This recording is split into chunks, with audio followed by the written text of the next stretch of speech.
So you want to be a dungeon master? So you want to be a dungeon master? So you want to be a DM? Them some feats, okay? Feats. So you want to be a DM? That's great. We're here to help. I'm Taylor.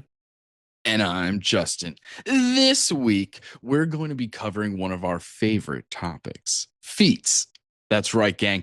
We've never shied away from sharing our love of feats. They're helpful. They can make our characters feel more aligned to our idea of them. And, well, gosh darn it, they're fun. In the 2024 Player's Handbook, there's been some changes to feats. Are they still the little guys that we love and admire? Only one way to find out. So call your podiatrist today, because we're going to get into them some feats, okay? Feats today. But first, our most recent actual play, Mythos University, has ended, unfortunately, Taylor. I don't know if you knew. Did it really? We just wrapped on season 2. I think it was a rousing success. So much fun. It's available on YouTube. Go check it out. Also on the podcast, obviously. You will have seen it pop up. But we're going to be slowing down our actual play production schedule in terms of like publishing actual plays. It won't necessarily be every single month of the year, but we still have some incredible things in the pipeline. And I wanted to maybe give a little teaser. Yeah. We've definitely got a lot of actual plays still in the works, but I think just the production quality and the production value that we want to put into it, it's not conducive to, and every week, every month, we have something rolling. Yeah. Especially we want to focus on other parts of our brand too. Like just focusing on the podcast, focusing on the Patreon, focusing on. You'll notice this one, you can see our beautiful faces on. Is this a sneak peek to come? I don't know. This could be a glimpse into the future. Possibly. Who knows? But let's talk about some of these stories. We have some things in the pipeline that are just so good. Now all I can think of is the Alaskan pipeline and how bad it is. It's terrible. Yeah. Terrible. This is a good pipeline. This one really. These are good. This is good. Clean oil. Clean oil. No. Just jokes. No, but one of them is us dipping into other systems. Yeah. Trying out other TTRPGs, gang, in terms of actual plays. First on the list, of course, was Kids on Bikes. We had to try it. We loved it. We love it so far. We're still doing it. We're still in production for a lot of these things. But one of the projects that I'm really excited about is Kids on Jet Skis. Yeah. I said, hey, no bikes. That was the first thing. No bikes. And then a player during session 0 made a joke and said, oh, like they don't even exist in this world. And I said, now they don't. And I took that idea, I ran with it. And so now bicycles do not exist in this world, to the point where, this is a tiny spoiler, it's not going to give away too much, but anytime someone rolls a nat 1, a kid named Kyle Jacobs shows up, no matter where you are, what you're doing, what the nat 1 was even in reference to. Kyle Jacobs will show up and he'll start trying to pitch you his idea for the duo cycle. A crazy invention. And it's so funny because throughout the whole thing, everyone's like, that'll never work. They went You're an idiot. It went from unicycle to tricycle. There was no middle ground.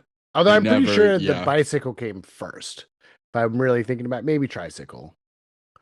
Who's to say? I don't know. Who's to say? Who's to say? We'll never know. Nobody knows. The world and may we'll never know. Yeah. And we'll never know. No, those are those big penny farthing things with the giant big wheels. So Kids on Jet Skis. The fun thing about Kids on Jet Skis is that it's like we have a mystery going on. It's a group of high schoolers.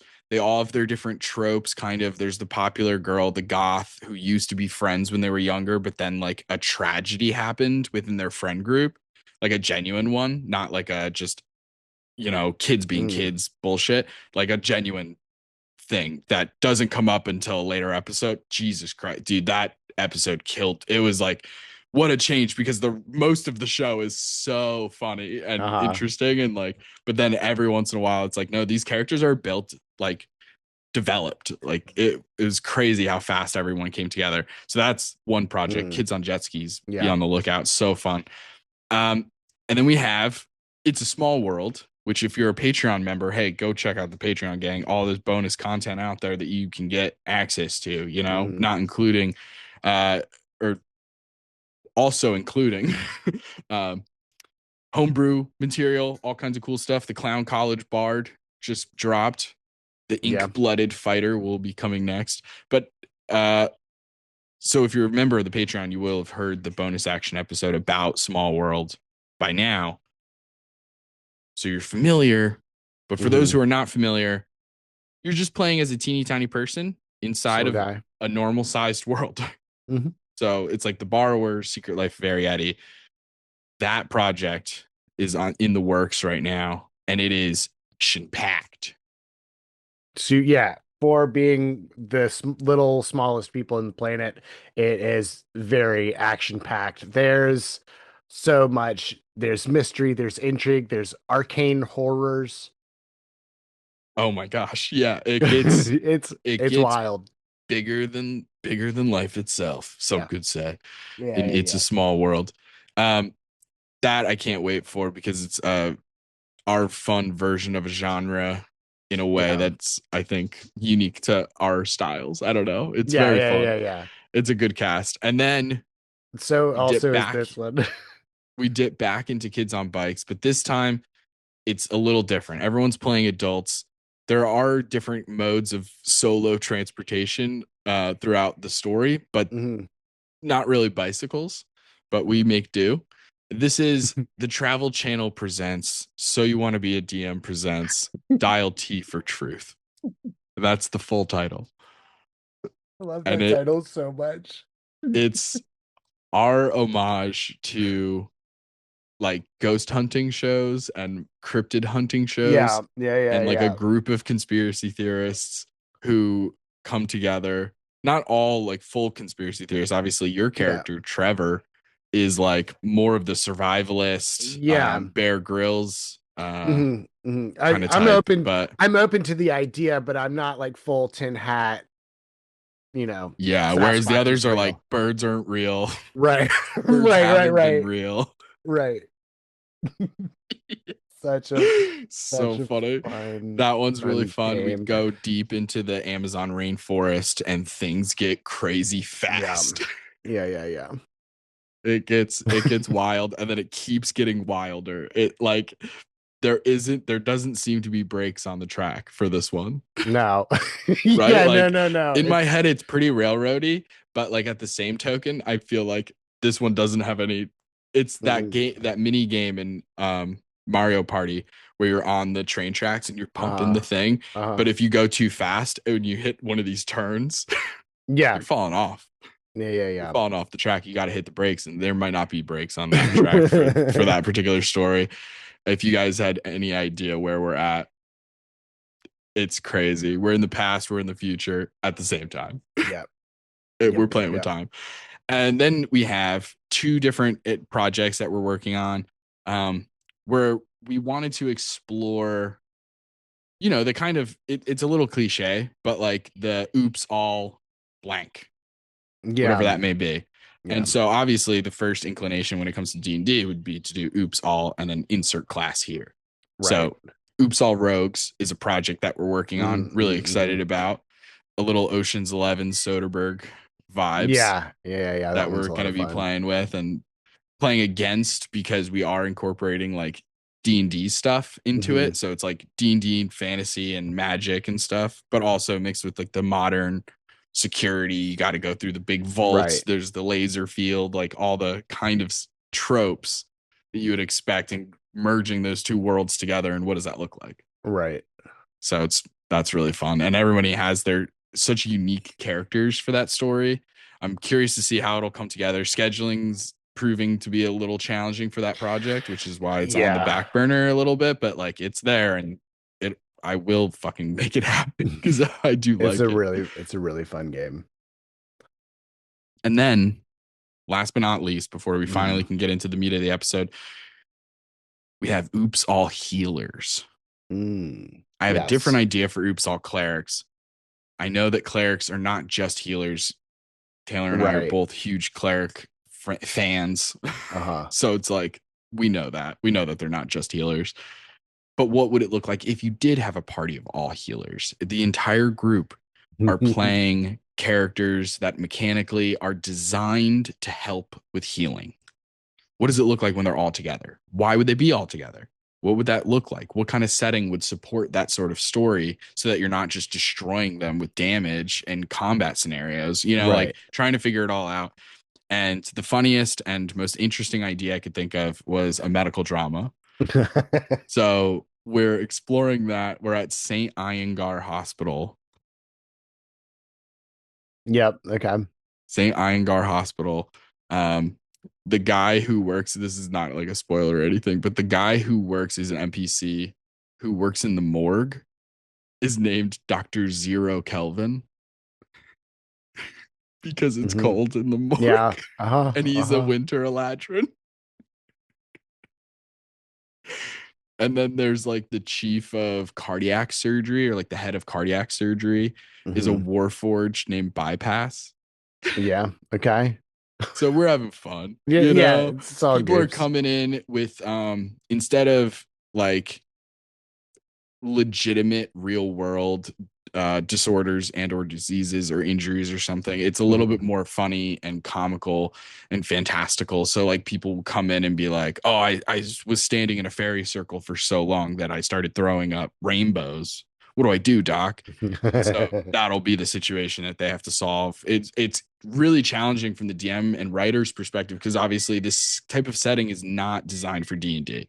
And Right. D&D is not designed for this type of setting. And Right. it's Right. very apparent. It came up in the one shot that we did, but it is also a fun challenge. And this is not to say that you should use D&D for this type of story. If this is what you want to do, there are other systems that literally do medical dramas and different things. Right. But this is a fun challenge, and I want to do it anyway.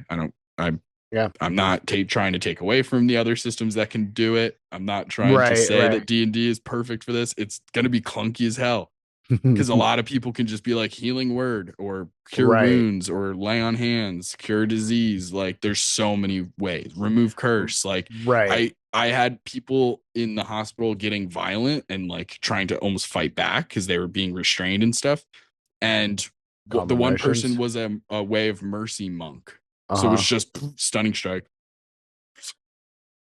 Huh. Okay. Well, there goes that threat. It was like they were ending things fast, you know, dispel magic. Like, so it Right. was like, okay, I have to think a little outside the box of they have to figure out what's Yeah. wrong with these people before just I'm not in that casting one, spells. so But I'm excited to see how that one turned out. it's going to be really interesting too because the scheduling also for that one is challenging. And Right. so what we're going to actually end up doing is we're going to be doing it almost episodically where like Okay. each episode is a little contained and Okay. there's going to be overarching things, but like it's like a cast of 6 people, Right. but in each episode it's like a max of 3 people, but they Oh. interchange. So you Okay. get different groupings.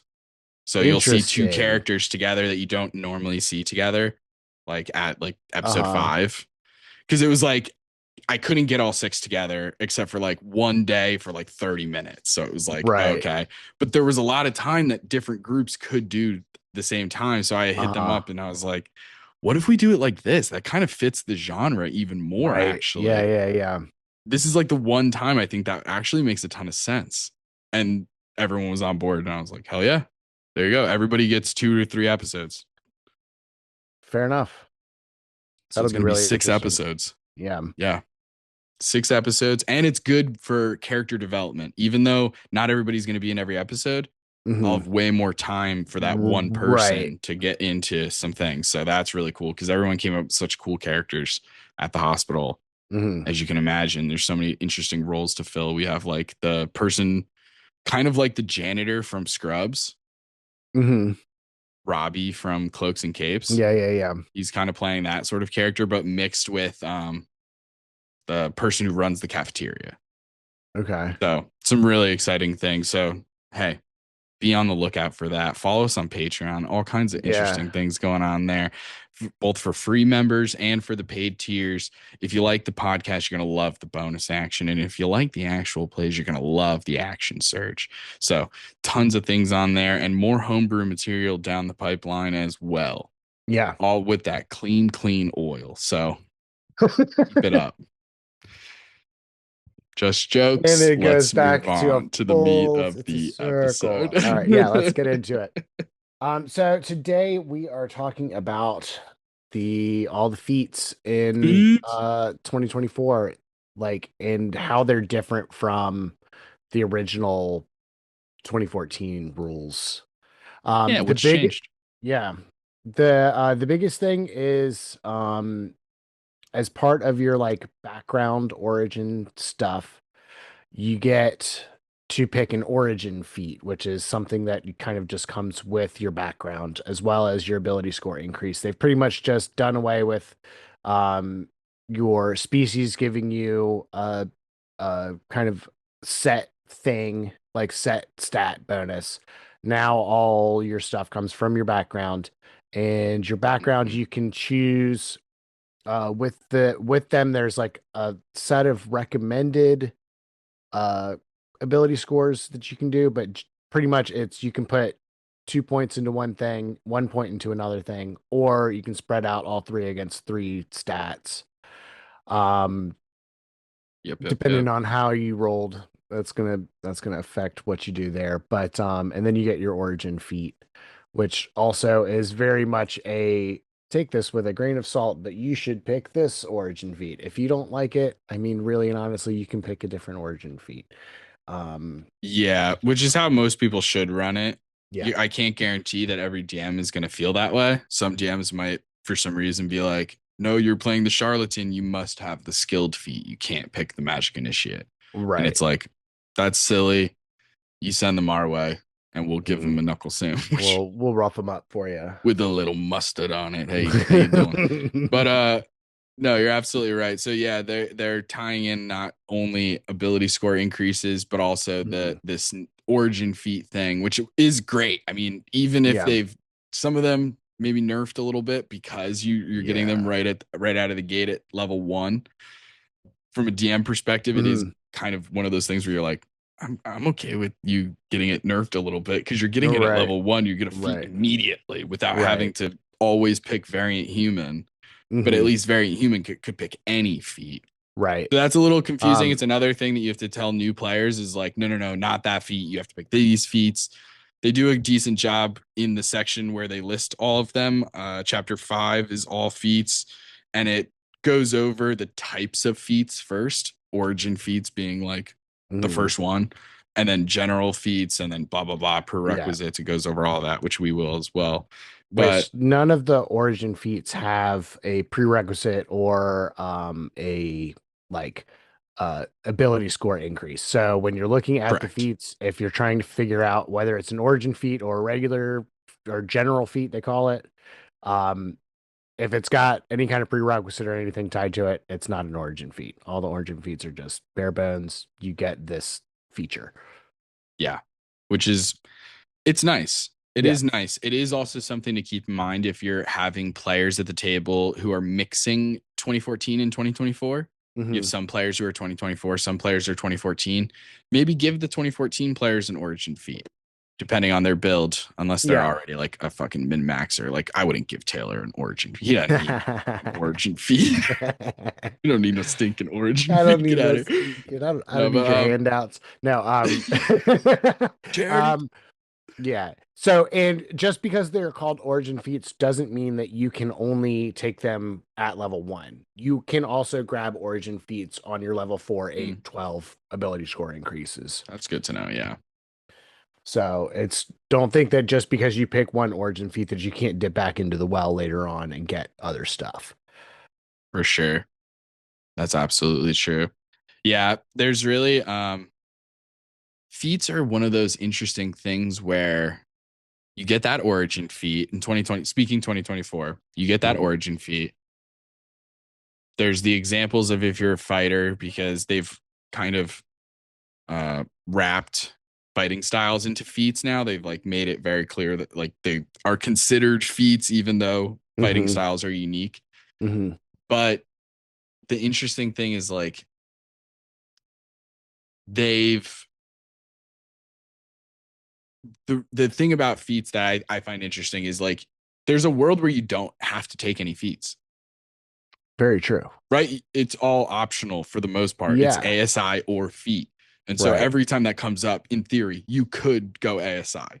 Very You true. don't need to take any feats, but feats are these interesting little tiny ways of like continuing the customization of your character, both mechanically and Mhm. if you're a good role player, then also story wise as well, because you can explain a lot of these interesting feats in a story manner, as Right. well as just like, now I have a +1 to this and I can bonus action this, Mhm. like also.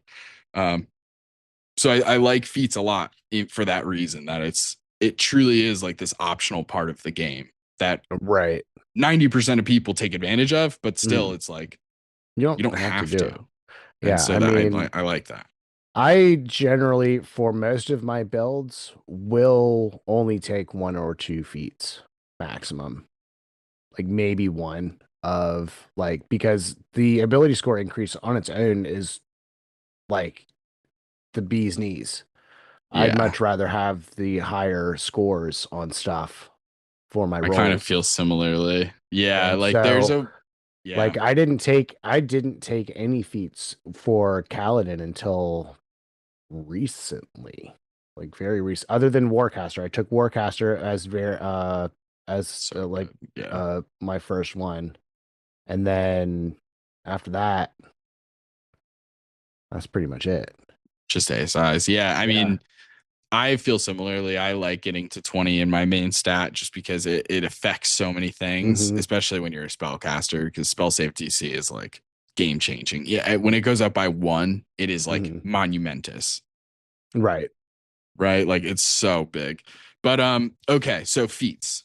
We Let's talk like about them. them. We're a fan. Yeah. I do enjoy how some feats will overlap in different ways, which we can get Hmm. into, of like feats that go well together. And Hmm. I think that's always really fun. It's also always an interesting thing to plan, um, like a build around a feat or two, Right. Yeah. because you really can. You can Sometimes, like yeah. Yeah. Sometimes that's where a character comes from, you know? it's I've huge. definitely done that. I don't think I've done it around a specific like feat like this, but I did build our most recent little kind of one shot home game thing. I built that whole character around that shadow step feat. That whole Oh, character was from just from the our Shadow Monk. Yeah, yeah. I built that whole character around that one ability. And yeah. it worked out really good. Mechanically, it's such a fun way to start thinking about a character. Mhm. It's so hard for me. We'll get into it, but I can't not think of Polar Master every time, and doing Yeah. Polar Master Sentinel and all these like Hmm. stacking all these different things, especially if you have fighter because of how many fucking feats you get. Yeah. Oh my God. Anyway, so we have our origin feats. These are the ones that your character would have learned along the way. This is part of their background, mechanically speaking, if you're going by that, but also like backstory, like Right. role play wise. This is something that your character already had coming into adventuring. So This that's a is kind fun of way to like start thinking about it. yeah, either jobs or hobbies that you had before this. This is kind of where these abilities are coming from. Yeah, 100%. And so right off the bat, we got alert, pretty Alert. basic. Um, you're getting a bonus to your initiative that you can add, which is your proficiency bonus. You're just proficient in initiative. Add Hmm. that to your bonus, no problem. And you can swap your initiative with the initiative of one willing ally in the same combat, unless they're incapacitated. Yeah, Which, so what a shitty I way to have start combat. I have feelings about alert because this is also in 2014 and I feel like swapping initiative with an ally I would I I would forgo that for the 2014 version, which is you're immune to being surprised. Yeah, and you get that little bonus to Yeah, initiative. It's just a +5, which is right. like almost it's the second highest your proficiency bonus can ever get. Right, exactly. And So you like, already get a plus and five. it's immediate. It's immediate +5. You Yeah. can't be surprised. And It saved creatures you Abria and Igar's life in yeah. the 7 in Dimension 20. I don't know if you Mhm. saw that season. Holy shit. Yeah, Her character, spoilers, oh wow. her character gets stabbed in the back by a Mhm. rogue. And so Right, it's like assassin rogue, like you're about to get critted on so much right, extra damage, right. sneak attack, it's all doubled. And Brennan's like in his fucking villain era, and Uh-huh. Abria has like rules lawyers herself and is like, Uh-huh. wait a minute, I have alert, like I can't be surprised. And Brennan, you see Brennan's entire face drop, and it's like all of these women start laughing at him, and it's so funny. It's such a funny scene. But Yeah. anyway, so But yeah, yeah, alert used so to be dope. alert exactly. And now it's kind of I feel like it's nerfed. I agree. Like I kind of agree with the sentiment that oh, you get it at level 1, but at the same time, I mean, it just Yeah, I wish they look at made what they maybe a done to my replacement. boy. I wish they maybe made a replacement. Call it something Right. different. Yeah. Make it a higher a general fee and Yeah. let Yeah, us yeah, not be yeah. surprised.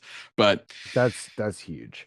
that's alert. Yeah. Um yeah. And so now I think that's all I got to say on that. Next one is crafter. You get proficiency with 3 artisans tools plus 20% off all non-magical items. It's That's low-key pretty good. yeah. If you're paying attention to money and stuff, but Right, actually right. 20% off of practically everything is Uh-huh. Yeah. fairly solid. Fast Um crafting is really fast interesting as crafting, well. yeah. When you finish a long rest, you can craft one piece of gear from the fast crafting table, provided you have the artisan's tools associated with the blah blah blah blah blah. And have proficiency. The item lasts until you finish another long rest, at which point the item falls apart. And they have a whole thing here: ladders, torches, cases, block and tackle for jug and lamp, ball bearings, bucket, caltrops, iron pot, grappling hook, a shovel, a Yeah. rope. You can make a quarterstaff or a club, a tent. So all kinds of stuff. But you have to be proficient Interesting. with those tools. Right. Right. And you do get to gain proficiency with 3 tools, as you mentioned at the top. So I Yeah. mean, it's a fun idea. That brings a lot of role play and out of combat stuff to your character. Right. So that's That's a good for really like cool a idea. downtime type of ability. Yeah. Um Healer is a little different now. I think this is just a kind of general benefit, though. When you Yeah. use the healer's kit, you can expend and roll one of its hit dice to heal. So the healer's kit has a pool of hit dice that you can use. You do add your proficiency bonus when you're doing that. Um, when you heal with the feature, with this feature or with a spell, you can also re-roll ones, but must use the new result. So that applies to any kind of healing that you do with this feat. If you roll a 1 during the healing, you can re-roll it, which is very nice. Whoa. That's awesome. I don't know how many times I've been burned on healing word by ones. Let me tell you something. Yeah, seriously. Healing word is so tricky. I do like it a lot because of the distance and the bonus action of it Mm-hmm. all, but Mm-hmm. oof, D4s are never fun to roll. Hard to pick up, hard to read. I can't stand a Yeah. D4. Can't stand a D4. Okay. Um, yeah, just that's just a general benefit over 2014. Just a good like heal the other feat is something about stabilizing people when they're down, but I mean you can do that anyway. That's Yeah. fine.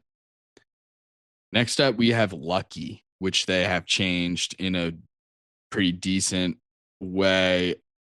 I use the word decent there to mean like sizable, like a Mm, pretty sizable way, because number one, you used to just get 3, right? right. And you can burn them after the fact. You roll Mhm. something bad. Hey, I want to use a luck point now. But now it's you have a number of luck points equal to your proficiency bonus. So starting at 2 all the way up to 6. And you can spend points on the benefits below. You regain all of your luck points when you finish a long rest. So that's kind of Okay. similar. But you can either do advantage when you roll a d20 for a d20 test, you can spend a luck point to give yourself advantage on the roll. So now Okay. you're doing it beforehand. Got it. It's like heroic inspiration. Right. You're just giving yourself advantage. It's not a re-roll. Or it's Okay. not like heroic inspiration, actually. Right. Or disadvantage when a creature rolls a d20 for an attack roll against you. So specifically an attack roll, you can spend a luck point to impose disadvantage. Okay. I Yeah, prefer the original Lucky of so do being able to I. I roll it mean, after the fact. Yeah. I've never even had it, the lucky Mhm. feat before. I've Yeah. never built it into a character because there's so many good feats. But Yeah. like, I have always wanted it because it just Mhm. seems dope. It seems awesome. I know I have players in some games who use it when they have a part of their character build that's like very contingent on like if you roll bad, something bad is going to happen. And Right. then they have the lucky feat so they can just at any point pull this out of their butt. And I'm like, Mhm. what the hell? You're never going to fail this roll. You're never going to misfire your rifle. Like, what the hell? Right. Gunslingers. But yeah, so the lucky feat, some big changes. Next up is probably low key the best one. Yeah. Oh, yeah, definitely. This one gets a huge glow up in 2024, the Magic Initiate. Um, I will say it restricts you slightly. You used to be able to have Magic Initiates for each like spellcasting class. Now it's specifically just cleric, druid, or wizard. Um, Yeah, that's like a theme with 2024. yeah, Like they yeah, just took yeah. all the fun out of you Mm, can't of picking spells from random ass classes. right. They're like, Yeah, no, only these main ones. right. Okay, but what Lame. I want to pick from Paladin, I want to pick from Boo. Warlock, and get out of here. Sorcerer, give me that sorcerer spell list. Boo. Anyway, but other than that, I think all good things. You get two cantrips and a level one spell from one of those spell lists. You can replace the spell on a level up. You can change it when you want, whenever you level up. You don't have to like retake the feat. Although this one you can actually double down on subsequent things and take this multiple times. This is one of the few origin Very feats that true. you can take multiple times and stack it. So you can get a bunch of spells this way. You choose you get to choose which spellcasting modifier for this you want to use as well, which is That's also huge. massive. That's Because yeah, huge. you choose wisdom, intelligence, or charisma as your spellcasting modifier. Yeah. So Regardless of which class you're choosing from. Because in exactly. the past, it was tied in where it was like, If it's if wizard, you're you're doing choosing from Wizard, you're doing intelligence. intelligent. Yeah, Right. exactly. So it's dope. Yeah, It's I like so that. good. It's so nice. Such an easy way to, I hate to say it, but it's such an easy way to get shield. You can get It shield any really fucking time you is. want. Uh-huh. It doesn't even, it doesn't, God damn it. It doesn't even say you have to be a spell casting Uh-uh. class or something like that. No. So literally everyone can get shield. This is It's how bonkers. this is how Icarus got Magic Initiate. Insane. Or Um, Shield in Mythos, most recent yep, Mythos season. yep. Because So that's I a great can't one. I can't not have it. I love that spell so much. Next up, we have the musician. This one's a lot of fun. I've never taken this Yeah. one or even really thought about it because if I'm playing a bard, I already have so many musical instrument proficiencies, and I've never, as a DM, as a player, I've never encountered a single person who's like, well, you don't have flute written down on your list, so Right. your performance isn't with it. That's So never come yeah, up. yeah, So yeah. whatever. But then there's this other ability because you do get the three musical instruments of your choice proficiency. Fantastic. Mm. And then Woohoo. woohoo. And then as you finish a short or long rest, you can play a song on a musical instrument with which you have proficiency and give heroic inspiration to allies who hear the song. The number of allies you can affect in this way equals your proficiency bonus. So That's pretty great. solid. Yeah, that's a really Pretty great solid. thing to just add to its short or long rest, and you give everybody heroic inspiration. That's Yeah. really good. I mean, it's equal to your proficiency bonus, so Right. Yeah, but I you're only mean, giving it to two most people in the beginning and then right. all the way up to six. Depends on the size of the party, Depends on but the party size, but yeah, I mean, it really is just a really it's good. huge. Yeah, it gives it a mechanical thing. Or originally there was like the musician feat in 2014, I think. I'm Mm. looking right now. Might have been something they added. They No, added a bunch in no, it's not. Tasha's, which But some of them yeah. stayed in, like we'll eventually see in the general feats, like Faye Mhm, touched and stuff. But mhm. um But yeah, no, so but I mean it just gives you a mechanical reason to play instruments other than it's it's just huge rather than it just sitting on your character sheet untouched. yeah You have a reason to play music, to play like more often. a Yeah, because I've mechanical I've reason to do it. even Yeah. been saying like even the performance skill I feel like is Mhm. undervalued, doesn't get used a Yeah. lot, even if you Yeah. are a bard. It's like so often you're using persuasion, deception and stuff, but Hmm. performance doesn't come up as much, but it depends. So next we have the savage attacker for our melee friends out there.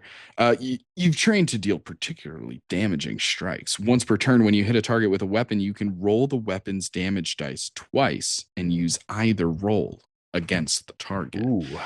So you're rolling damage with advantage, Hmm. essentially, and you get Yeah. to pick whichever one. Which is an interesting phrasing that it would say you get to pick whichever one as opposed to just you pick the higher. Right. Like it's like maybe you do want to do less damage. I don't know. Like maybe that is the thing Yeah. because you're doing I don't know. Who knows? Who But knows? that's just a generally good feat. I mean, it's really Hmm. good if damage is something that is important to your build. Fantastic. Yeah, We love to especially see if it. dice rolling damage, like, because like damage for a monk is different than damage for a barbarian. Barbarian requires those Mm, 2d12 to do damage, whereas the monk has a bunch of proficiency bonuses they can stack onto it. It's just a set number. So, yeah. Savage Attacker is really good for your big barbarian, two-handed, great weapon fighting style people that rely Yeah, on because it them is big only once per numbers. turn. Right.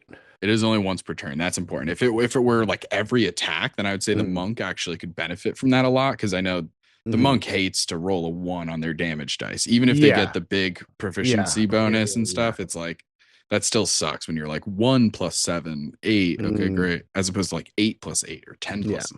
plus. Anyway, then we have skilled. This is another one Mhm. that you can repeat. You can pick this one multiple times. You just become proficient in 3 skills of your Nice. choice. So honestly, pretty solid. It's pretty Mhm. good. If you're a bard, insane. Yeah. You're the skill monkey at this point, and it's one of my favorite things to do.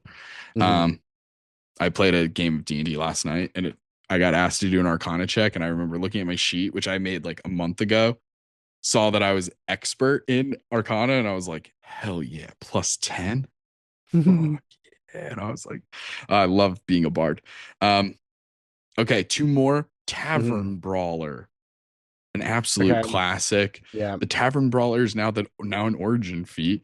You gain the following benefits: enhanced unarmed strike. That's pretty interesting. When you hit with an unarmed strike and deal damage, you can do bludgeoning damage equal to 1d4 plus strength, Okay. instead of the normal stuff. So Mhm. that's cool. Damage re-rolls. When you roll a damage die for your unarmed strike, you can re-roll the die if it rolls a 1, but you must use the new Nice. roll. Improvised weaponry. You have proficiency with improvised weapons. This is Okay. one that I have seen people build their characters around. Uh-huh. Of just picking stuff up off the ground Just a and bar beating fighter. people. Yeah, Yeah. just totally random street fighters fighting dirty, grabbing Hell whatever's yeah. nearby, Jackie Hell yeah. Chan style, you know? Yeah, You're just like a vase and a scarf. Perfect. I'm going to sling it yeah. like something crazy. You know what I mean? Mm. And then you got push.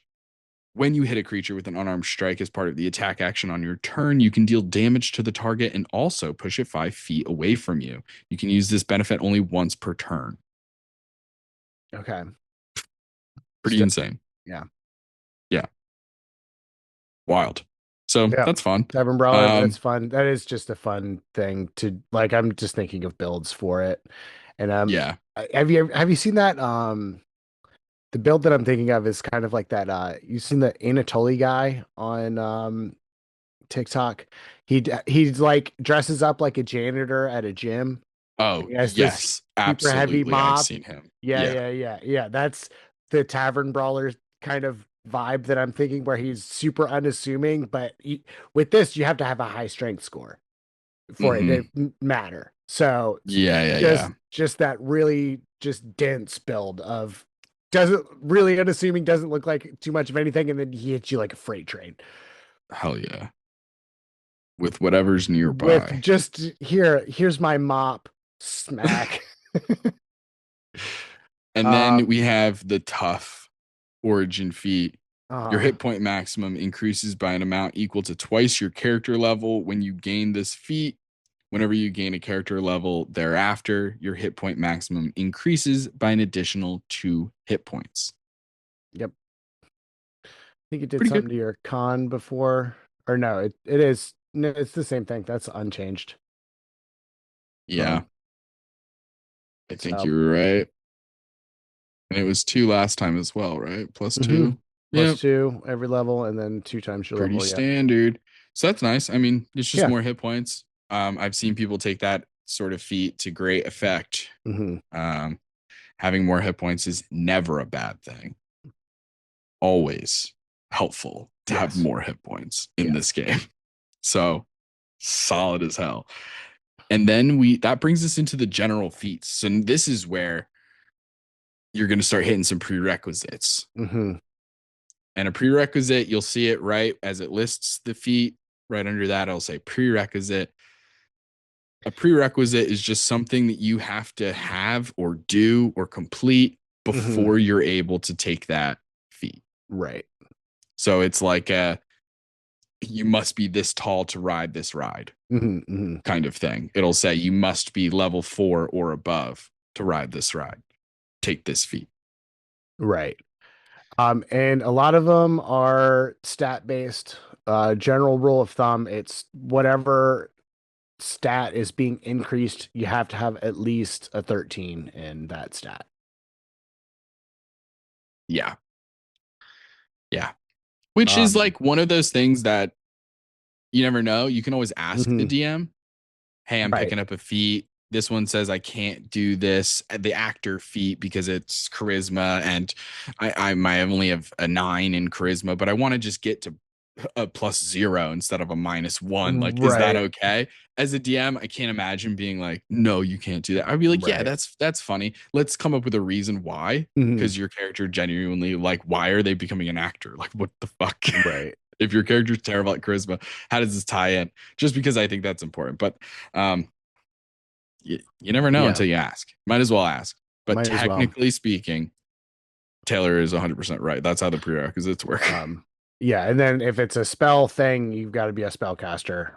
If it's an armor thing, you have to be proficient with that type of armor, that type of thing. Yeah, that is Um, true. and that's pretty much prerequisites in a nutshell. We're not going to go over it for every single one of them. Also, um, a lot of them come with stat increases of a +1 in a relevant stat. Like Yeah, if it's a spellcasting thing, it's generally whatever your one of a spellcasting modifier stat, dexterity, strength, that type of stuff. yeah. And I think we'll probably just touch on them real quick as we're going through them, but we're We'll not gonna just spend a touch whole on lot them of so time. We're not gonna fast. spend a whole lot of time on that. Yeah, easy peasy. We'll jump right into it. So, Let's do it. first off, we have the actor. This one's a lot of fun. I want to play a character who does this actually. So, it's going to boost your charisma by 1. You get impersonation. While you're disguised as a real or fictional person, you have advantage on charisma, deception, or performance. I like that they include performance. I was just talking about that. Checks to convince others that you are that person. And I think that's fucking hilarious. I think Then that's you hilarious. get I like that they delineated fictional people in there too, like actually specifically put out. get you thinking. Uh-huh. Uh-huh. No, I am Huckleberry. I'm your Huckleberry. Um, and then you get mimicry. You can Hmm. mimic the sounds of other creatures, including speech. A creature that hears the mimicry must succeed on a insight check to determine the effect is faked. This is DC 8 plus your charisma modifier and your proficiency bonus. So kind of like a spell Wow. save DC, but with Yeah. charisma. And so, I mean, how fun.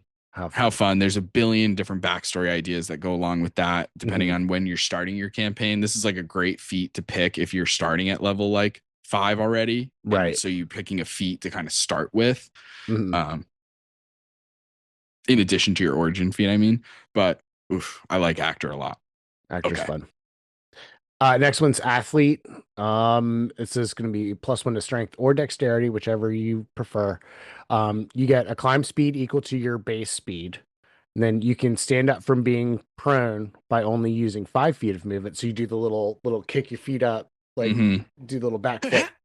Yeah, spring up onto your whatever. You can make a running long jump or high jump with only 5 feet of movement. Rather than having to do, I think it's 15 for a running jump. Something like that. So yeah, you're big Athletic. You're an athletic. Yeah. athlete. Yeah. Yeah, you're just built different, dude. Just built different. You're just born this way. Yeah, I mean, solid Just feet. do it. It's Just do it, amazing. okay? Freaking Nike. So yeah, athlete is a lot of fun. It's another Mhm. one where it's like if you just want that little bit of extra mechanics to back up your character being buff and strong. Right. And climb speed, don't undercut climb speed. Having a climb Very speed true. is sick. Very It, true. it can come into play. You never know when. It's surprisingly helpful. Next up, though, we have Charger. This is like a relatively new one, Charger Crusher. There's a couple of these that came in with Tasha's, I want to say. But so for this one, you can get an ASI to your strength or dex. You improved dash. When you take the dash action, your speed increases by 10 feet for that action. Mm, So just an extra little boost. And then you get charge attack. If mhm. you move at least 10 feet in a straight line toward a target immediately before hitting it with a melee attack roll as part of the attack action, choose one of the following effects. What a run on sentence, gang. Come on, guys. Put bullet points or something. This is insane. Gain a 1d8 bonus to the attack's damage roll or push the target up to 10 feet away if it is no more than one size larger than you. You can use Okay. this benefit only once on each of your turns. So either a little bit of extra damage or you can push it. Yeah. That's pretty much what it is saying in the longest sentence I've ever read in my life. My cheeks hurt because I was This- smiling as I was reading it because it was like it keeps going. There's no pauses. This definitely seems like a feat right up my alley because it's got everything. It's got the speed, it's got more damage, and it's got a push. Like it's like really, it's all the things, all the control Yeah. stuff you want. If you were playing a rogue, Hmm. would you read that as when you take the dash action, your speed increases by 10 feet for that action? Does that include the dash bonus action?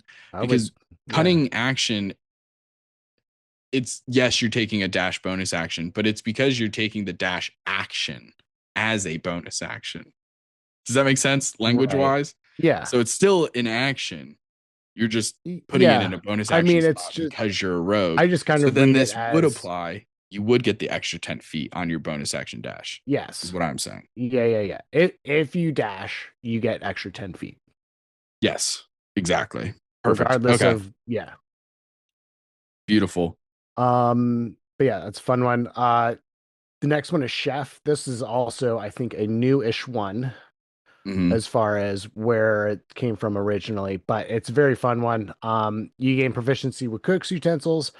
On a short rest, you can up to pick 4 plus your proficiency bonus number of creatures who have expended hit dice will also gain an additional 1d8. You can also spend an hour during a long rest to create some treats for everybody equal to your proficiency bonus, like a number of them equal to your proficiency bonus that last for 8 hours. As a bonus action, whoever you give it to can eat a treat and gain temp HP equal to your proficiency bonus. So little extra health there.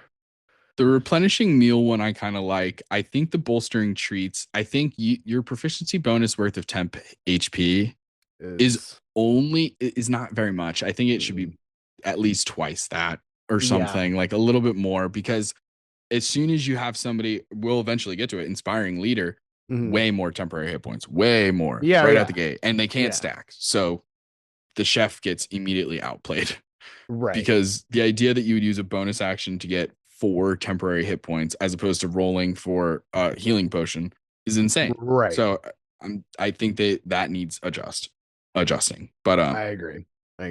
I do love the chef, of course. The I chef have is so fun. many different magic item ideas coming out in the works that are consumables that are just like fancy foods, but what if they were magic? So many funny ideas. Hell But yeah. okay, next up. One that I've never taken, but like I do, it's on my The list ideas really of just like martial class wise. This one slaps. Like, Yeah. but it's so specific that I almost am like, I'm never gonna. Anyway, crossbow expert. yeah. So ASI is going to your decks. Come on, obviously.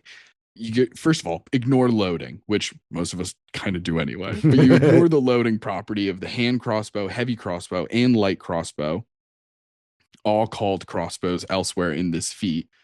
If you're holding one of them, you can load a piece of ammunition into it, even if you lack a free hand. Firing in melee, being within 5 feet of an enemy, does not impose disadvantage on your attack rolls.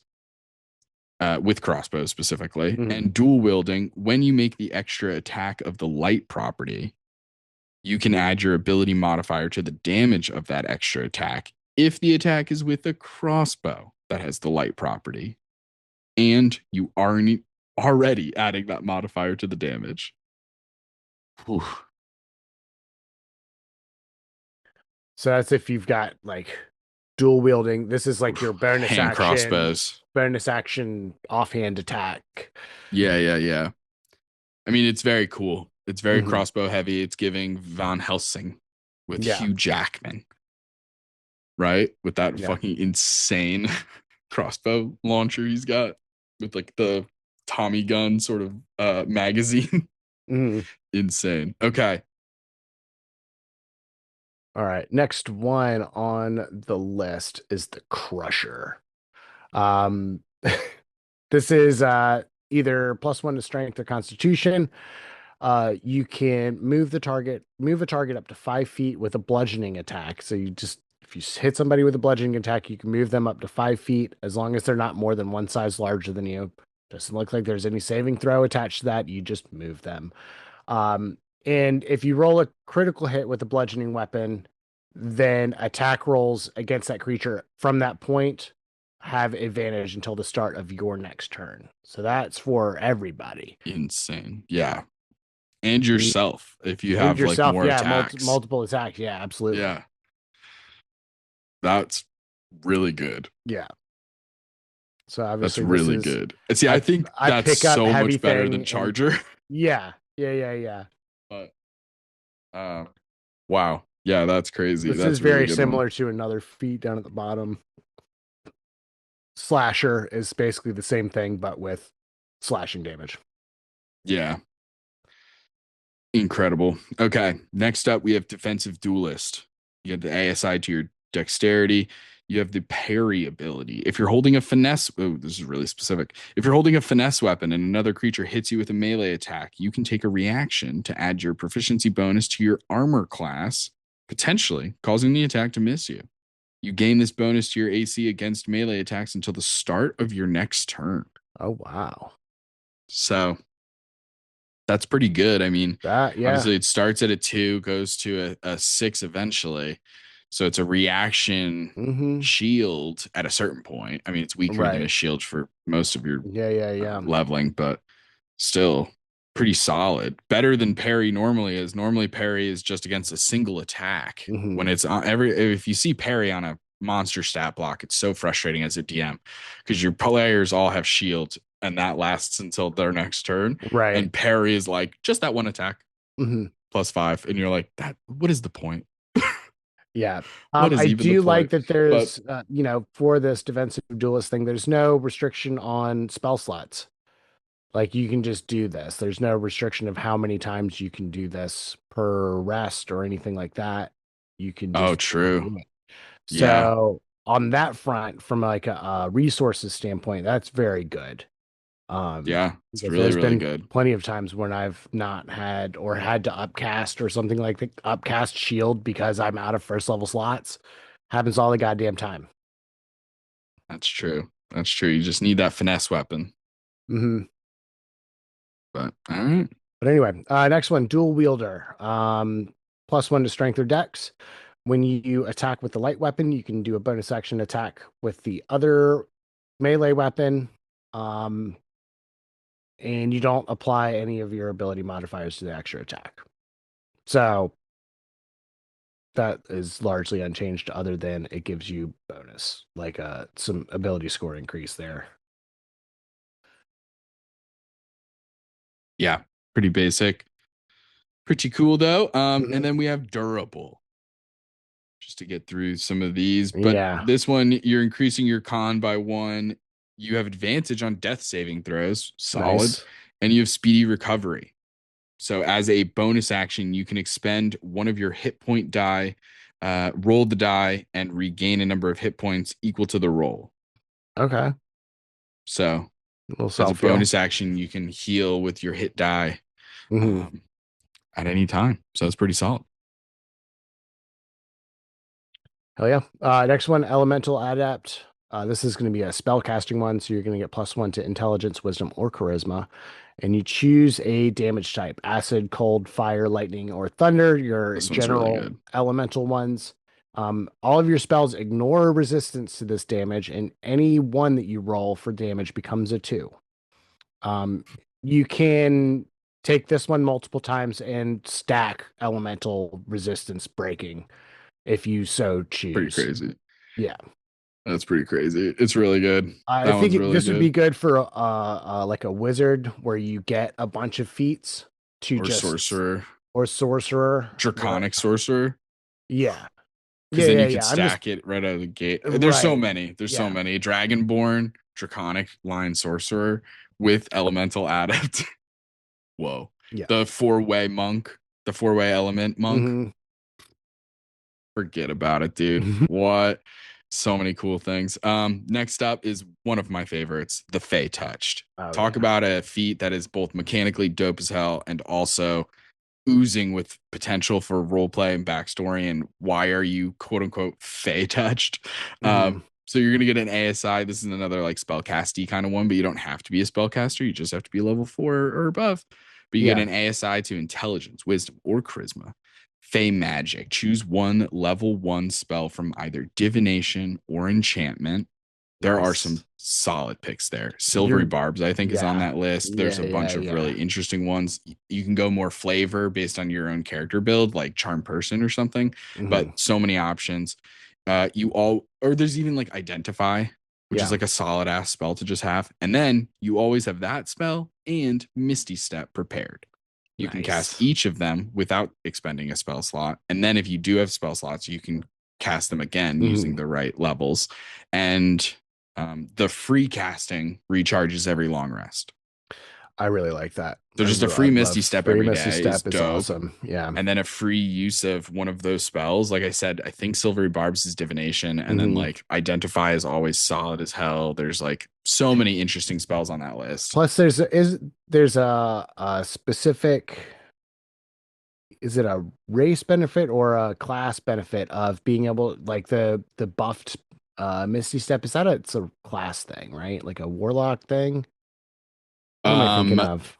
there is a Archfey Warlock that gets really cool Misty Step abilities Yeah, where it's like, okay, you've Misty Step. Now you get to either do a little bit of healing or a taunt where it's right. like disadvantage on everybody but you.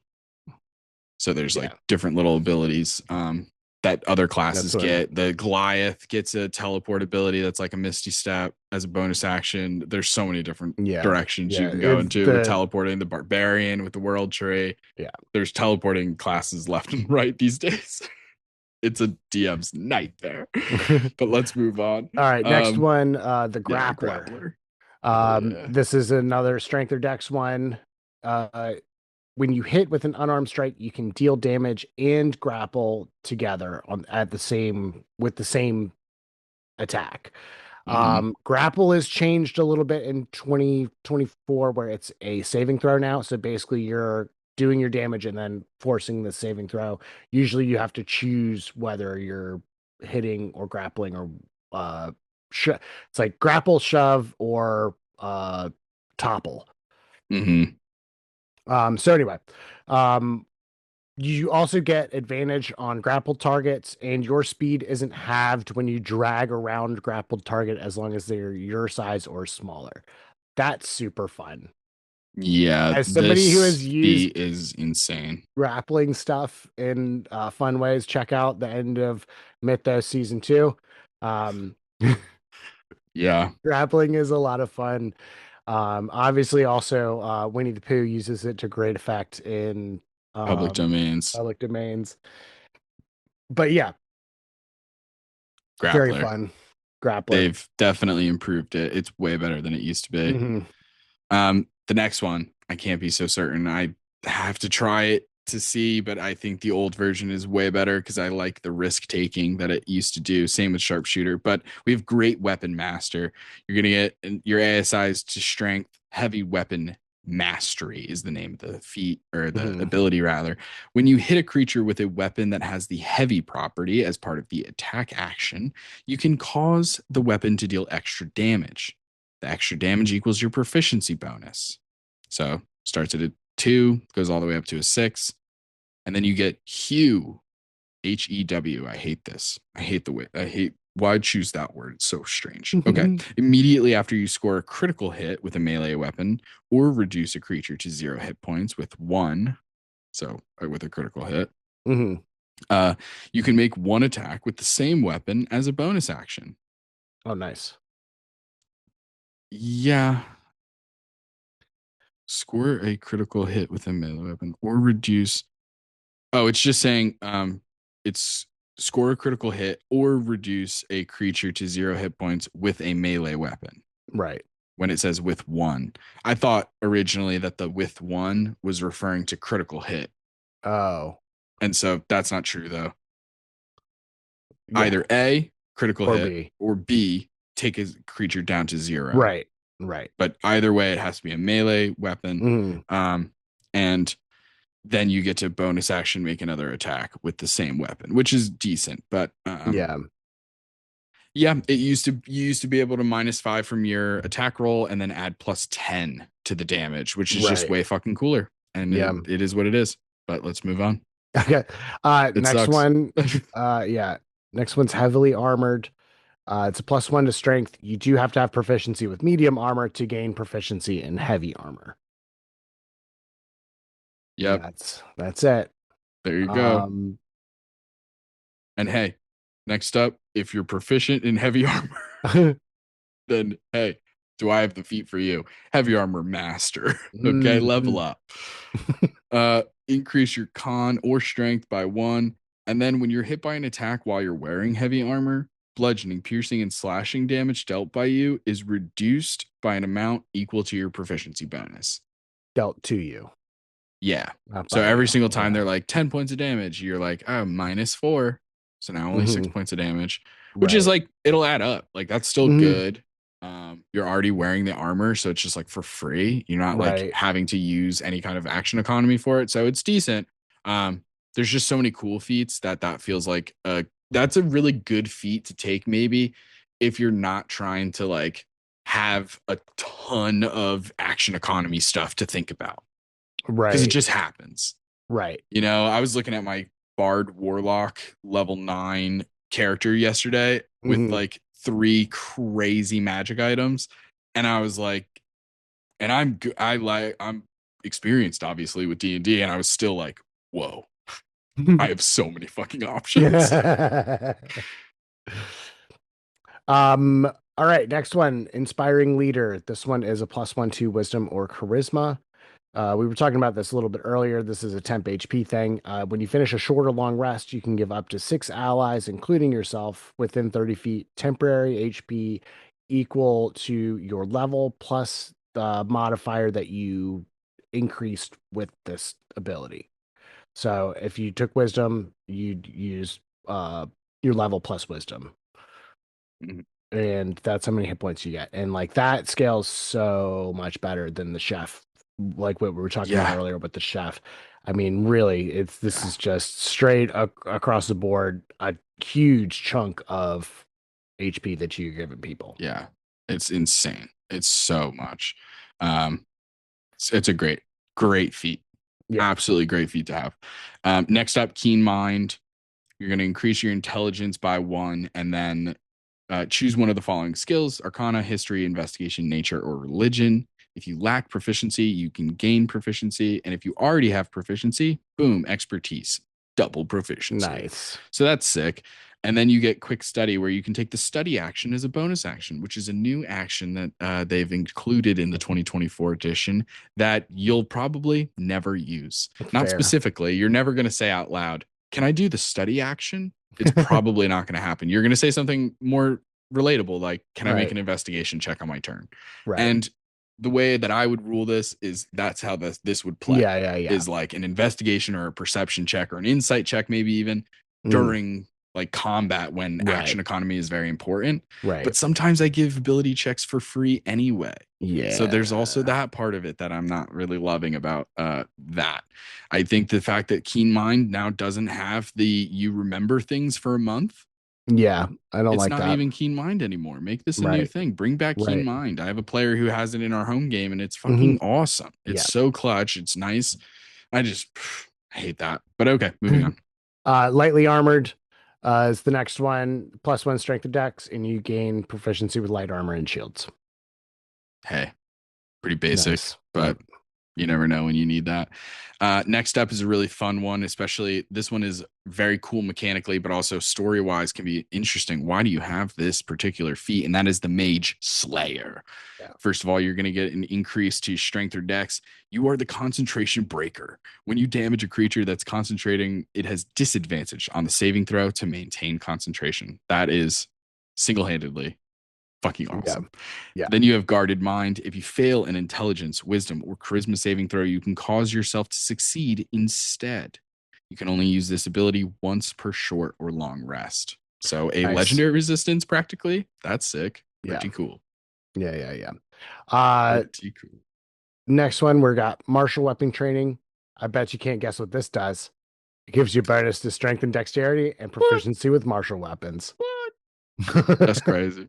It's crazy. That's crazy. Next up, medium armor master. Hey, a bonus to your strength or dex, and you're a dexterous wearer. While you're wearing, dude, you're wearing that armor dexterously. And because when you're wearing medium armor, hey, add 3 instead of 2 for your AC if you have a dexterity score of 16 or higher. So most medium armor has like that thing where it's like you add your dex also to a maximum of 2, and now it's a maximum of 3. That's the point. So I know you're wondering, like, hey, Justin, where do I get proficiency for medium armor? Listen, I got a feat for you. You can do moderately armored. It's +1 to strength or dex, and you get that proficiency with medium armor. Thank goodness. But what if I must mount? Well, then we have the next one, mounted combatant. If you must mount, mounted combatant is the feat for you. If you must mount, you increase your strength or dex or wisdom, animal handling, obviously, by 1, and then you get mounted strike. While mounted, you have advantage on attack rolls against any unmounted creature within 5 feet of you that is at least 1 size smaller than the mount. This is one that I have considered building entire characters around multiple times. And it really comes down to I need to find a DM or a story where it makes sense to constantly have a mount. Right. But anyway, so mounted strike is already so good. Advantage on almost everything as long as they're smaller than your mount, which is presumably large most of the time. So pretty fucking good. Yeah. Then you get leap aside. If your mount is subjected to an effect that allows it to make a dexterity saving throw to take only half damage, it instead takes no damage. Nice. If it succeeds on the saving throw, or excuse me, it takes no damage. If it succeeds on the saving throw and only half damage if it fails. For your mount to gain this benefit, you must be riding it, and neither of you can have the incapacitated condition. So that makes sense. So evasion for your mount. If you're riding your mount while it's incapacitated, you're kind of fucked. Yeah, that's wild. That's crazy. Wild. That's crazy. And then while mounted, you can also force an attack that hits your mount to hit you instead if you don't have the incapacitated condition. So you're just keeping your mount alive because Yeah. they're always going to have way less health and hit points, and health and hit points are the same, and AC, I mean, Yeah. than you do. So it's like always beneficial to kind of like take some of the brunt. And so all of these abilities make having a mount like not only just better, but like really good. Yeah. It's incredible. After your mounted combatant, you could be observant. It's the next feat. +1 to intelligence or wisdom, and you gain proficiency in insight, investigation, or perception. If you already have that proficiency, you get expertise. You can also search as a bonus action. So this is kind of your investigations and your kind of insight or whatever, like you're hunting around type of actions in combat. Same as the what was it, the keen mind one? Keen mind with study. Yeah. Study's probably Yeah. more like intelligence based stuff, but Right. whatever. Yeah, who knows? Like making an arcana check in the middle of a fight. Right. So but this one gets you the search action as a bonus action. Incredible. If you're really strict on stuff like that, there you go. Next up, hey, we've talked about the bludgeoning damage, the charging, the thing. What about the piercing? And so finally, we've listened to the audience and we've finally introduced the piercer. Increase your strength or dex by 1. Then you get puncture once per turn. When you hit a creature with an attack that deals piercing damage, you can re-roll one of the attack's damage dice, and you must use the new roll. And you get enhanced critical when you score a critical hit that deals piercing damage. You can roll an additional damage die. Wow. Nice. Incredible. So just marginally better at piercing weapons. There you go. Not very exciting, honestly. Yeah. I think that these are like, they're decent mechanically if you're like trying to add a little bit to your character that's not too heavy on like no a million things, where it's just kind of basic, but it's like it just feels bland. Yeah, this one is like I'm at a 17 in dexterity and I need to get to 18. I'll do this and it'll give me a little bit of an extra kick on whatever. Yeah. Next one is poisoner. This is going to be +1 to dex or intelligence. First and foremost, you ignore resistance to poison damage. So you can poison anything now. With an hour and 50 gold, you can also create a number of poison doses equal to your proficiency bonus. You use a bonus action to apply the poison to a weapon or a piece of ammunition, which lasts for a minute or until you hit something with it. When you do hit, it's a saving throw of DC of 8 plus your proficiency bonus plus whatever modifier you increased with this feat. If they fail, they take 2d8 poison damage and gain the poison condition. Okay. It's pretty sick. Yeah. Okay. That's cool. Poison condition kind of sucks. Yeah, dude. Disadvantage on all attacks and ability checks and stuff. Can be rough. Next up, one of my faves. But very specific, and it's like one that I've built things around, but it is very specific, and that is the Polar Master. You're going to get your ASI to Dex or Strength. Then you get Pole Strike immediately after you take the attack action and attack with a quarterstaff, a spear, or a weapon that has the heavy and reach properties, so like a glaive and a halberd, I think. Right. You can use a bonus action to make a melee attack with the opposite end of the weapon. Darth Maul style, minus the double-bladed, you get it. This weapon deals bludgeoning damage, and the weapon's damage die for this attack is a D4. So just a tiny little amount of bonus action. If you're not using your bonus action for anything else, why the hell not? I love it. Yeah, absolutely. And then you get reactive strike. This is the bread and butter, though. While you're holding one of those weapons, then you can take a reaction to make a melee attack against a creature that enters your reach. That's big. So now, instead of hit opportunity attacks only when they leave your reach, now you can also hit them when they enter your reach. Right. And So, at 10 feet, you could potentially keep them from coming towards you with a complementary sentinel feat.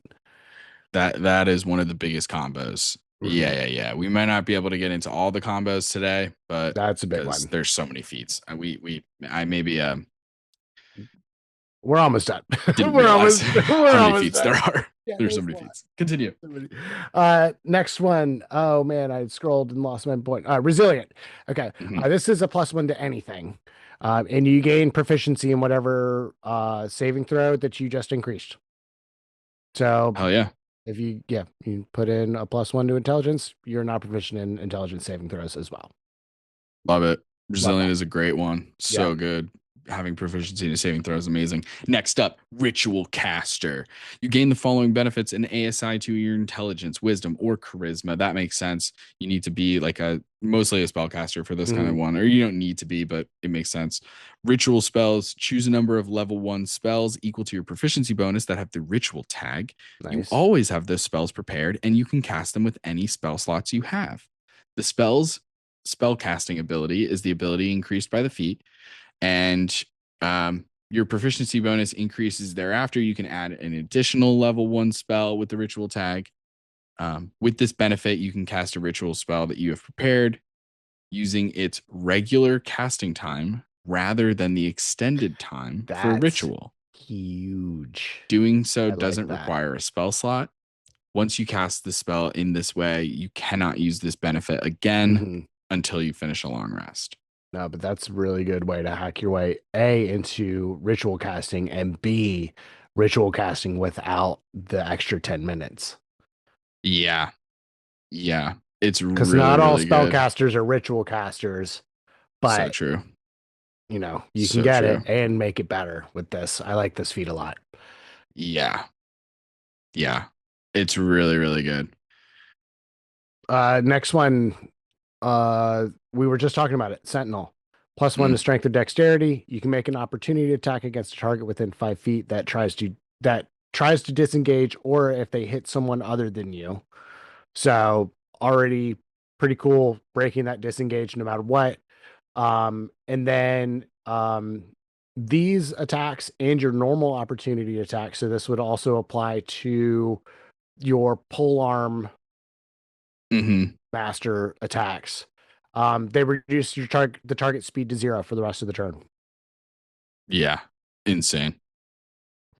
Absolutely insane. Such a good feat. Comes in handy so Mm-hmm. often. It is eliminating characters, bad guys' movement like that is Yeah, insane. yeah. Insane. Um, So that's really, really powerful. Next up, Shadow Touched, sort of the antithesis of Fey Touched. Now it's the Shadow Fell, granting you Mm-hmm. magic. You get the same ASI, intelligence, wisdom, or charisma by 1, and then Shadow Magic. So this time, instead of Misty Step as the big one, you get Mm-hmm. invisibility. And Nice. instead of divination or enchantment for a level 1 spell, you Mm-hmm. get illusion or necromancy. Okay. A Now, lot of this is good, the a lot of only heavy hitters time in in the this. game that you might be able to secretively dip into paladin and or sorcerer or whatever, Mm-hmm. because it's just by school. It's not Right. by the class list of Right. spells. But you know how many illusion or necromancy spells from the paladin list aren't already on the cleric or the, Mm-hmm. so this is gonna be Mm-hmm. kind of Mm-hmm. hard. But maybe, who knows? Um, but same thing, you can cast each of the spells once per day without burning any spell slots. And Right. then if you have spell slots, you can burn those as well. So Yeah. invisibility and then one of those spells, which I usually go with like dissonant whispers, but there's some other like sneaky ones that are like kind of cool, Yeah. but you never know. So, Next one up is sharpshooter, which much like Great Weapon Master has been thrown in the pooper.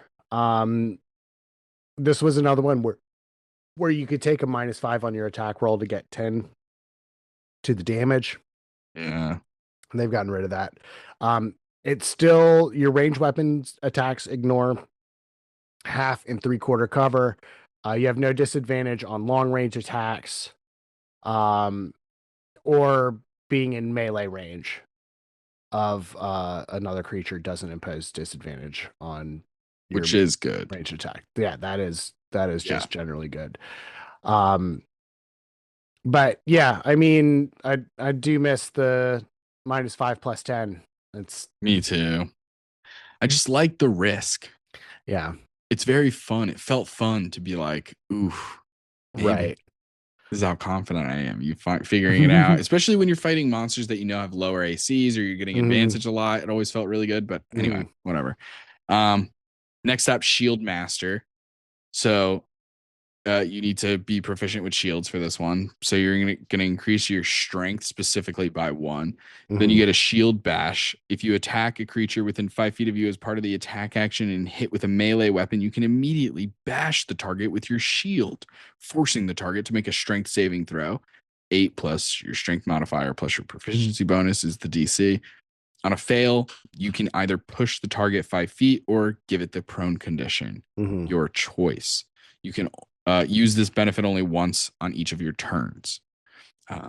So pretty solid. And then you also Yeah. get interposed shields. If you're subjected to an effect that allows you to make a dexterity saving throw to take only half damage, you can take a reaction to take no damage if I you like that. succeed on the saving throw.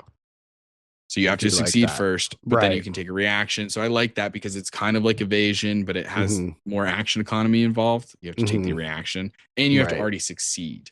You Right. can't fail and then get half damage. So Right. I Right. like that. Feels balanced. Mhm.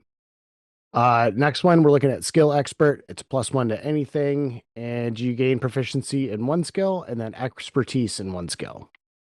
Doesn't say that it can't be the same skill.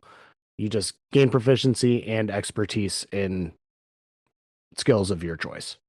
Yeah. I think the only thing for the expert part is like you have You to already already have be you have to proficient. already be proficient to gain Yeah. expertise. You But can't yeah, go from 0 to 100, but exactly. close. Uh, then we have the Skulker, you sneaky little devil. The ASI is going to be your dex. You get blind sight to a range of 10 feet. You exploit the distractions of battle, gaining advantage on stealth checks that you make as part of your hiding during combat. So Nice. if you're hiding during combat specifically, you get advantage. That's insane. And then you have sniper. If you make an attack roll while hidden and the roll misses, then you are not revealed in terms of your location. Nice. So that is very nice. You can stay hidden if you miss. Mhm. Cool. Yeah. Next one, slasher. We've done bludgeoning, we've done piercing, slashing. The hook slinging slasher. Yeah. Harry Potter. Or no, not Harry Potter. What am I saying? SpongeBob. It Yeah. was a SpongeBob The episode. hash slinging What the slasher. Yeah. Once per turn, when you deal slashing damage on an attack, you reduce the target's speed by 10 feet until the start of your next turn. And then when you roll a crit with a slashing attack, the target has disadvantage on attack rolls until the start of your next turn. So they're all a little bit different, but they do So each cool. have their own interesting little thing. Yeah. Yeah. It doesn't hurt. Doesn't hurt Mhm. to take. It could just be a Yep, simple again, this one. I've is taken slasher as a fighter because I right. most often use swords, so it's Mhm. normally slashing damage if I'm using melee weapons. Right. Yeah, most of the melee weapons I choose unless I'm doing the rapier for some reason. But Yeah. anyway, so next up we have what used to be mobile and is now called speedy. We talked about it during the monk episode.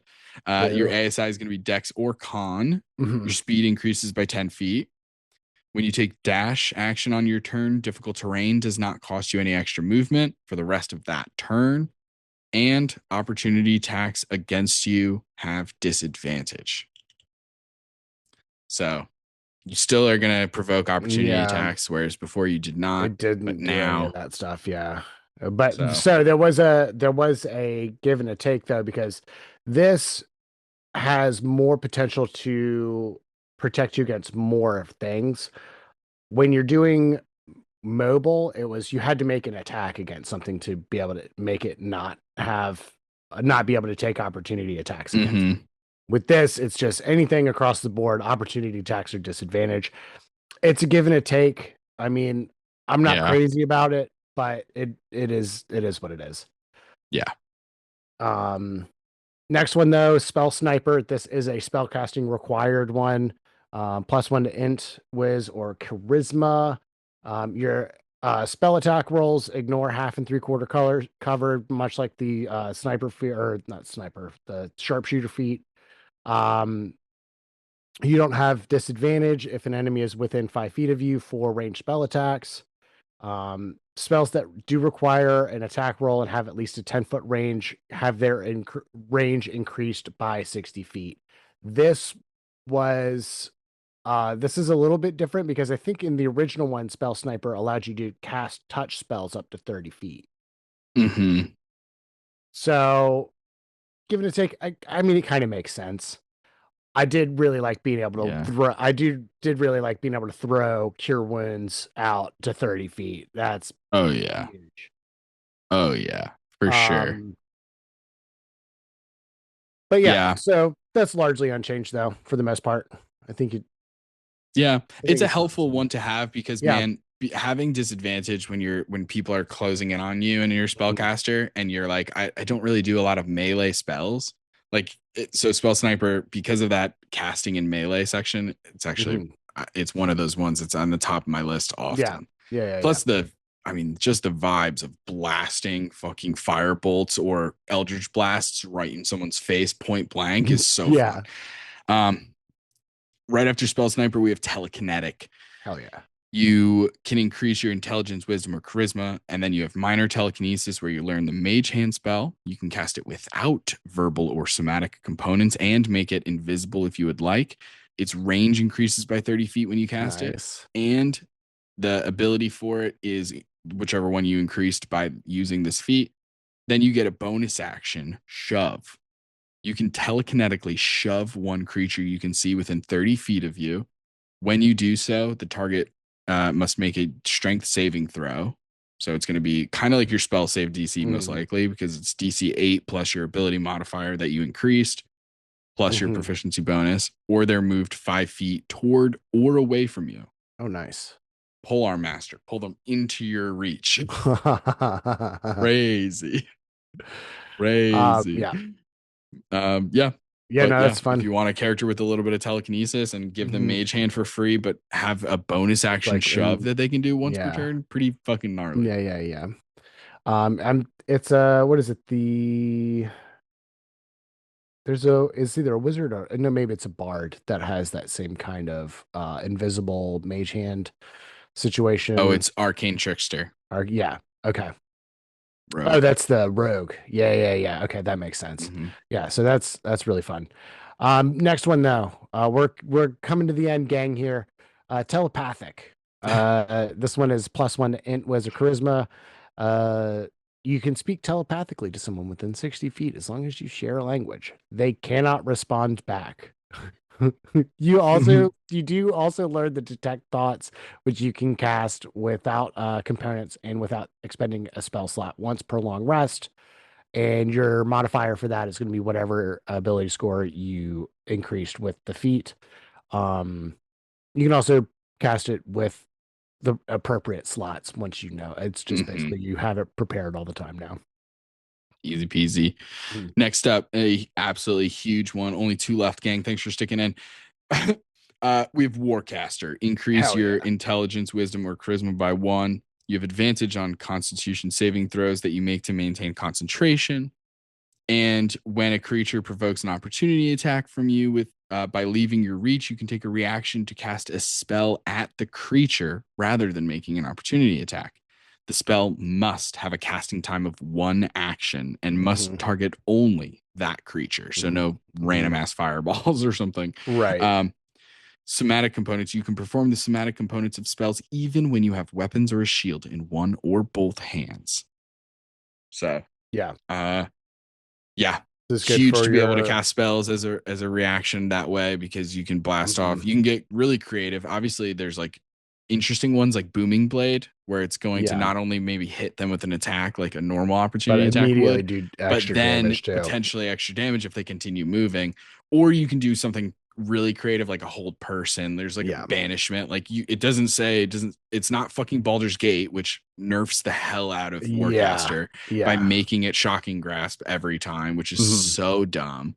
But No, whatever. yeah. That when that happened, I put it down. I put Baldur's Gate down for a minute because I was trying to build my character in Baldur's Gate, and Mm-hmm. they ruined it. They ruined it. There was a couple things. My Yeah. character is so broken in D&D when you try to translate it into Baldur's Gate. Just the little tiny tweaks that they made to things like the spiritual weapon thing is Oh totally god. useless. It's totally useless because they give Mm-hmm. it its own initiative and it never goes on my turn. Yeah. The worst. Anyway, um, Warcaster, a lot of fun. definitely a necessity if you're going to try to do the martial spellcaster combo of being up and not. I don't know how strict most people are on, oh, well, you have a sword and shield in your hand. Are you able to cast, actually do the somatic components for a spell or something like that? I know we generally play rather willy-nilly with equipping and unequipping weapons and such. But yeah, it is what it is. Final one, the last one. And this Final one, I was one. looking at it. I'm very intrigued that you can't take this more than once. Weapon Master. Yeah. So, +1 to strength or dexterity. You gain a weapon mastery property of a simple or martial weapon that you're proficient with. You can switch it to a different weapon after a long rest, but you only are ever going to get one weapon mastery for any of the weapons. And you can only have one specific one at a long rest. You can't take it multiple times. Is there anything that says you can't pick this more than once? Yeah, there are only specific ones that are specifically delineated that you are allowed to take more than once, like Elemental Adept and those origin feats. A feat can those only be taken. Yeah, you're right. Okay. Yeah, Has to say repeatable. Whoa. Yeah. So it's not repeatable. That's so you can't have crazy. more than one. So you can literally only have one That's weapon so mastery crazy. at a time. I can't stand that. Yeah. I wish as Weapon versatile as Master they was an made- origin feat. Yeah. It should be an origin feat Yeah. because they've made it such a cool and exciting part of the game, and to withhold it in this way and put it behind a feat wall, if you will, instead of a paywall. I mean, it's bad. That makes me sad because I want my Valor Bard to have this. I want my monk to have this. Like, what are we doing? It's so silly. Now I know you're going off of like a site, right? Yeah. So I'm in the book. There actually is another one right before we get into like fighting style feats and the epic boons, which we'll cover in a later episode. I do have one right here, and they're in alphabetical order. It is Z-Tap. Thank you, Big Tap, for absolutely dare you. I was like, the no French advertisement that you've all right, provided no, with that's us all with we Z-Tap. can get into this Merci, time. You can find us on and TikTok and thank you. Instagram at So You Want to Be a DM, or you can ask us a question at soyouwannabeadm@gmail.com. If you like the episode, don't forget to give us 5 stars and a review wherever you found us. And check out the Patreon or Twitch and the merch with the link in the description. Join us next time for more Dungeon Master tips and tricks. Bye. And now, I have the honor of giving a shout out to the members of our Patreon gang. Numuffins, may Palor's light shine upon you. Marsavies, have you watered your flesh prison lately? And then there's Elijah, Molly, Tappy, and Linguini. Gang, we appreciate and love you. Tune in next time for more tips and tricks from So You Wanna Be a DM.